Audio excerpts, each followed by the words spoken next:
హల్లెలూయా. దేవుని పరిశుద్ధమైన నామానికి మహిమ కలుగును గాక. ఈ రోజున దేవుడు మనల్ని ప్రేమించి ఈ మాసమునకు గాను మనకు అనుగ్రహిస్తున్న వాగ్దానము ఇర్మియా గ్రంథము 33వ అధ్యాయము 14వ వాక్యము. నేను చెప్పిన మంచి మాట నెరవేర్చు దినములు వచ్చుచున్నవి. ఆమేన్. హల్లెలూయా. సర్వాధికారియు అనంత జ్ఞాని అయిన దేవుడు మనల్ని ప్రేమించి మనకిస్తున్న వాగ్దానము.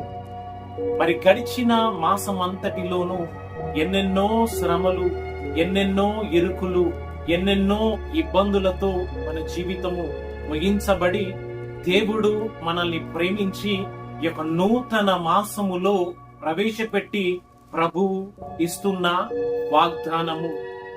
మరి గడిచిన మాసములో నీవేదైతే ఆశపడుతూ పడ్డావో, నీవేదైతే కోరి ఉంచున్నావో, ఏదైతే బలముగా నీ జీవితములో జరగాలి అని ఆశిస్తూ ప్రార్థన పూర్వకంగా ముందుకు వచ్చి ఉన్నావో, ఇదిగో దేవుడు నీవు ఆశించినది, నీవు కోరుకునే యావత్తును ఈ మాసములో దేవుడు కోరుతున్నావో వాటన్నింటినీ దేవుడు నెరవేర్చు దినములు వచ్చుచున్నవి అని ఆత్మ స్వరూపి అయిన దేవునిగా వాగ్దాన పూర్వకముగా మనందరితో మాట్లాడుతూ ఉన్నాడు.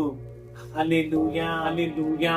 ఈ రోజున ఈ యొక్క సత్యమును, దేవాది దేవుని యొక్క వాగ్దానాన్ని వింటున్న నీవు మరి యొక్క వాగ్దాన ఫలము స్వతంత్రించుకున్నట్లు ఆ దేవుణ్ణి నీవు విశ్వసించి దేవుని చేత నీవు ఆదరించబడి ధైర్యమును పొందుకొని దేవాది దేవుని యొక్క నిత్య రాజ్యము లోనికి నీవు నడిపించబడుదువుగాక.